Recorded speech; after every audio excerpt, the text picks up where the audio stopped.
Assalamualaikum pemirsa Majid TV.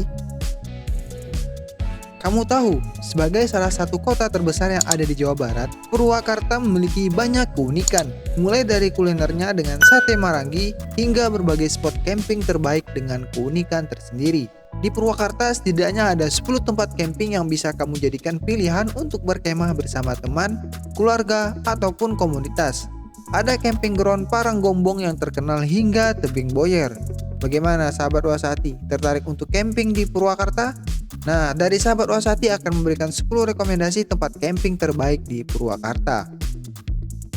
Tapi jangan lupa ya untuk terus dukung channel sahabat Wasati dengan like, subscribe, dan komen kalian. Dan tentunya share video ini agar sahabat Wasati lainnya bisa menikmati konten ini.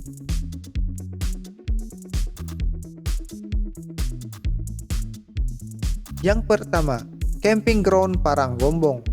Kamu ingin menikmati camping yang gak jauh dari pusat kota?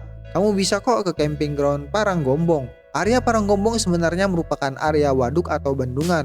Alhasil kamu bisa melakukan banyak hal di sini sambil menikmati waktu berkemah, misalnya memancing, menikmati pemandangan sunrise dan sunset, bercengkerama dengan keluarga sambil piknik, naik perahu dan mengelilingi waduk, berfoto di spot foto seperti ayunan. Selain itu, kamu juga tetap bisa menikmati pemandangan sekitar Paranggombong terutama saat cuaca sedang cerah. Perpaduan antara hamparan bukit hijau, luasnya waduk, dan birunya langit akan memberikan kesan yang segar sehingga pas untuk refreshing. Akses jalan ke camping ground Paranggombong sudah cukup bagus ya, namun kamu tetap perlu berhati-hati karena kamu perlu melewati tanjakan yang cukup menantang. Selain itu, kamu perlu berhati-hati saat ke area camping ini, karena area kemah cukup gelap. Jika tidak teliti, kamu bisa salah memilih area kemah yang nyaman di Paranggombong. Untuk biaya masuknya dari sumber yang kami dapatkan, kamu nggak perlu membayar biaya masuk, hanya saja ada biaya kebersihan dan kamu bisa bertanya ke pengelolanya. Oh ya, di camping ground Paranggombong sudah tersedia fasilitas cukup lengkap ya, termasuk toilet, musola, hingga penyewaan peralatan kemah. Jadi kamu bisa kemah dengan lebih santai dan nyaman. Jadi gimana? Siap berkemah di camping ground Paranggombong? Yang kedua, Ujung Aspal Pasir Muncang. Mau berkemah sambil menikmati sejuknya hutan pinus? Kalau iya, kamu bisa ke Ujung Aspal Pasir Muncang. Di tempat ini kamu bisa menikmati keindahan alam seperti hutan pinus, air terjun, hingga goa. Ujung Aspal Pasir Muncang ini sendiri sebenarnya berada di kawasan hutan pinus Perhutani KPH Bandung Utara.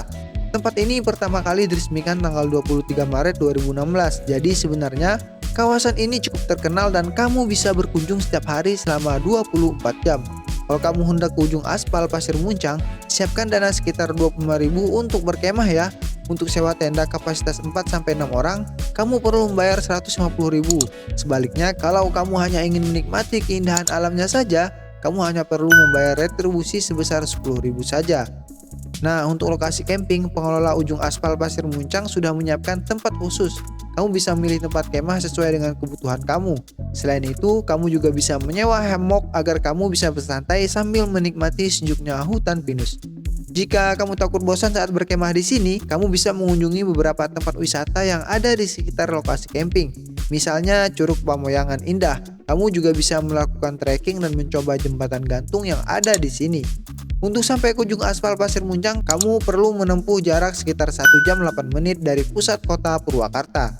Karena waktu tempuhnya cukup lama, maka pastikan ya kondisi kendaraan kamu cukup baik. Yang ketiga, Gunung Lembu. Kamu suka mendaki dan berkemah di atas gunung sambil menikmati keindahan sunset dan sunrise? Kalau kamu suka, kamu bisa coba ke Gunung Lembu. Gunung Lembu sendiri memiliki ketinggian sekitar 792 mdpl. Walaupun nggak terlalu tinggi, tapi kamu harus mendaki sekitar 3 jam untuk sampai ke puncak. Tenang saja ya, sudah ada tanjakan berundak yang dibuat oleh pengelola agar kamu lebih mudah untuk mendaki. Untuk sampai ke puncak utama, kamu bisa memulai dari salah satu base camp Gunung Lembu.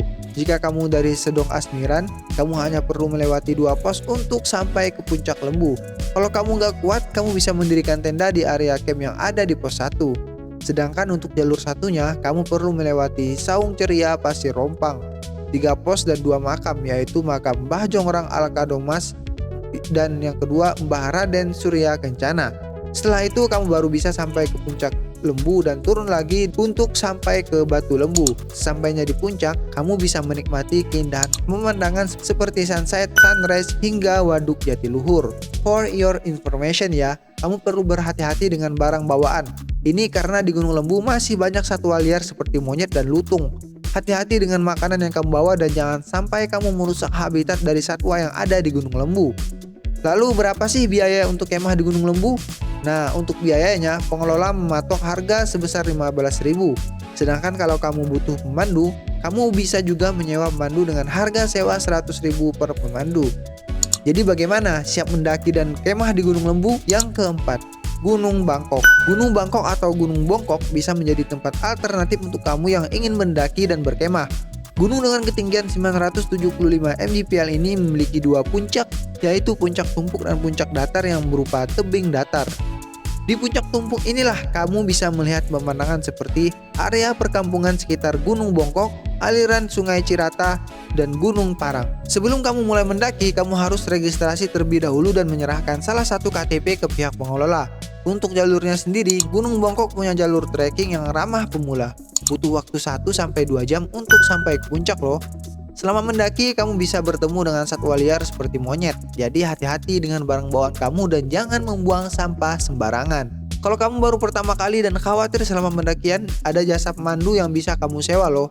Selain itu, di sini juga ada jasa penyewaan perlengkapan kemah seperti tenda kalau kamu butuh tenda ekstra saat camping di Gunung Bongkok. Untuk berkemah, kamu bisa mendirikan tenda di lokasi camping di area yang ada di setelah pos 2 atau sebelum Watu Tumpuk. Dari area kemah ini, kamu bisa melanjutkan perjalanan ke puncak dari Gunung Bongkok untuk menikmati landscape pemandangan sunrise dan sunset. Saat kamu di puncak atau di Watu Tumpuk, kamu perlu berhati-hati ya, terutama saat hujan. Ini karena area Watu Tumpuk belum dilengkapi dengan batas keamanan. Oh ya, untuk saat ini Gunung Bongkok sedang ditutup karena pandemi. Jadi kamu bisa menghubungi nomor telepon pengelola untuk lebih jelasnya sebelum kamu memutuskan untuk berkemah di Gunung Bongkok. Yang kelima, wisata alam Pasir Langlang. Camping sambil menikmati hutan pinus dan trekking bisa kamu lakukan di wisata alam Pasir Langlang. Di tempat yang berjarak sekitar 1 jam dari pusat kota Purwakarta ini menyediakan area camping yang luas. Di sini kamu bisa leluasa untuk berkemah sendiri, bersama teman, ataupun bersama keluarga besar. Uniknya nih, di tempat ini ada area downhill seluas sepanjang 2000 meter dengan kemiringan yang cukup menantang yaitu 120 derajat. Jadi kalau kamu penggemar downhill, wisata alam Pasir Langlang perlu kamu datangi. Nah, untuk berkemah, kamu perlu menyiapkan total dana sebesar 15.000. Besar dana tersebut sudah termasuk HTM dan paket kemah di wisata alam Pasir Langlang. Selain berkemah, kamu juga bisa menikmati waktu sambil berayun dan bersantai di hammock. Untuk hammocknya sendiri, kamu bisa menyewa ke pengelola, jadi kamu tenang saja kalau kamu nggak punya hammock untuk kamu pasang dan gunakan ketika berkemah. Karena kawasan wisata alam Pasir Langlangnya cukup luas, kamu bisa melakukan hal-hal berikut selain bersantai di hammock ya, seperti trekking, jelajah hutan, bersepeda seperti downhill, berfoto di spot foto yang tersedia atau memotret panorama alam seperti Gunung Burangrang. Dan yang terakhir, mengunjungi wisata alam yang ada di sekitar wisata alam Pasir Langlang, misalnya Curug Pamoyanan. Kalau kamu ke wisata alam Pasir Langlang, pastikan kamu punya skill berkendara yang mumpuni dan kondisi kendaraan yang fit ya. Jadi bagaimana? Siap untuk berkemah di sini? Yang keenam, Bumi Perkemahan Jatiluhur. Ingin wisata dengan cara unik di Waduk Jatiluhur? Kalau benar, kamu bisa berkemah di Bumi Perkemahan Waduk Jatiluhur. Di tempat ini kamu bisa menikmati keindahan dan sepoi angin di Waduk Jatiluhur yang pas banget untuk refreshing. Kalau kamu tiba-tiba ingin berkemah sesampainya di Waduk Jatiluhur, kamu juga bisa menyewa perlengkapan kemah seperti tenda di pengelola. Saat camping, kamu bisa menikmati waktu dengan melihat atau memotret panorama indah di Waduk Jatiluhur. Selain itu, kamu juga bisa melakukan hal berikut di Bumi Perkemahan Waduk Jatiluhur seperti menikmati olahan ikan air tawar di warung makan yang ada di Waduk Jatiluhur, memancing, berfoto mengelilingi waduk menggunakan perahu motor, bermain kano, menikmati waktu di waterboom, berbelanja oleh-oleh, dan menikmati pemandangan matahari tenggelam. Oh ya, kalau kamu suka banget camping dengan suasana yang sepi, kamu bisa memilih untuk berkemah saat weekdays ya. Dengan begitu kamu bisa lebih menikmati waktu berkemah kamu dan bisa refreshing lebih optimal. Yang ketujuh, Resto and Camping Ground Kebon Jengkeh. Ada resto dan camping ground Kebon Jengkeh yang bisa jadi pilihan untuk kamu menikmati waktu bersama keluarga. Sesuai dengan namanya, tempat ini nggak hanya menyediakan camping ground tapi juga restoran dengan aneka pilihan kuliner khas Sunda. Karena hal tersebut nih, Resto and Camping Ground Kebon Jengkeh cocok untuk siapapun yang ingin berkemah, baik ingin kemah sendiri atau kemah secara berkelompok. Misalnya dari instansi yang ingin berkemah sambil melakukan outbound.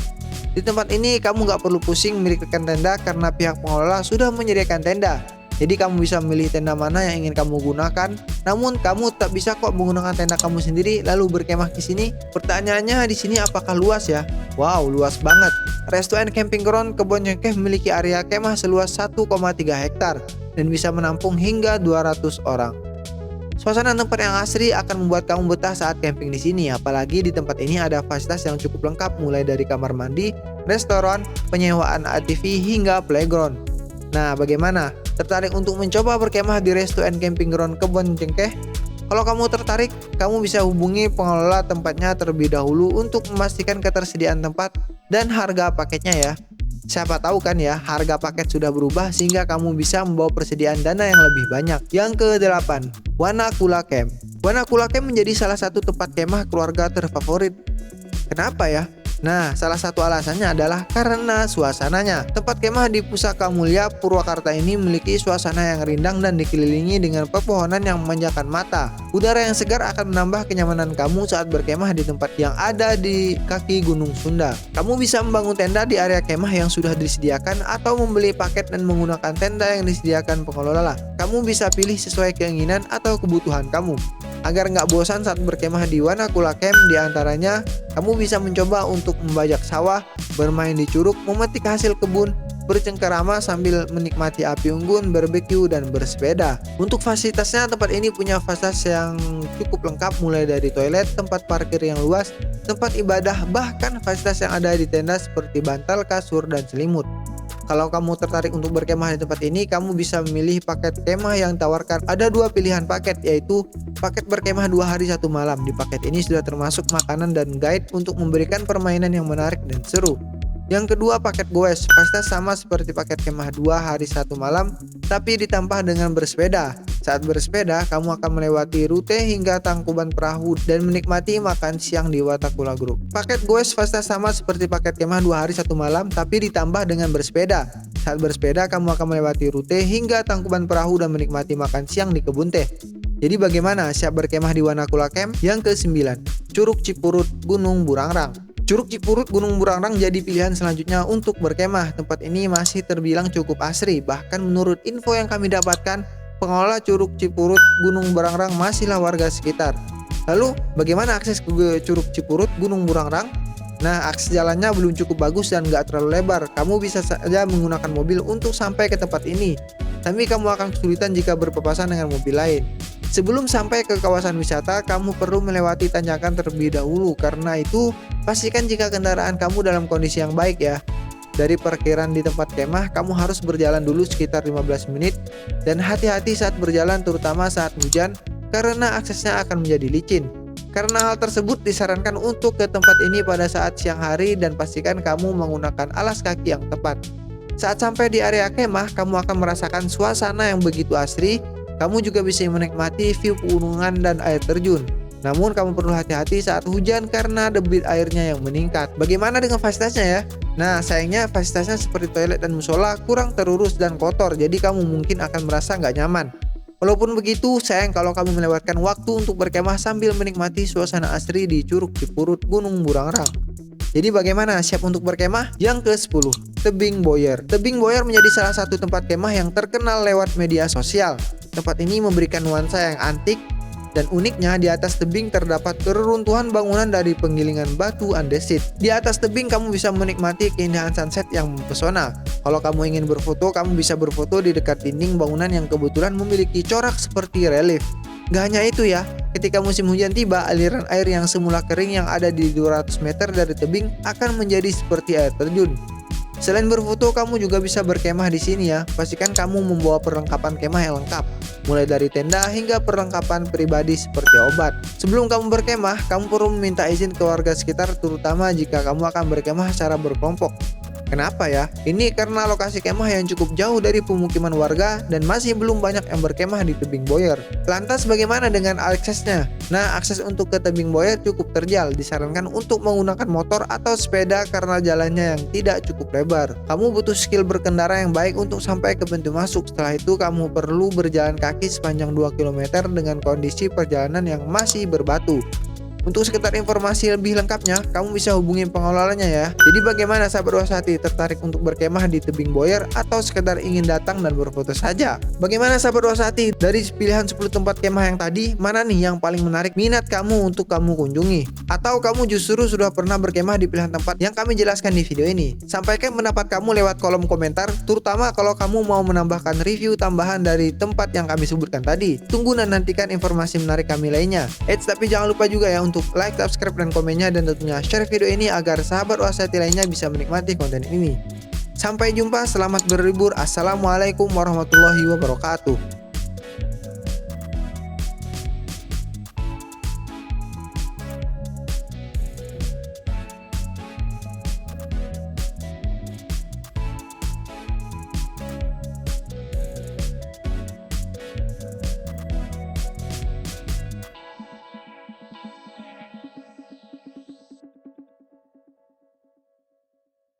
وما بينهما الرحمن لا يملكون منه خطابا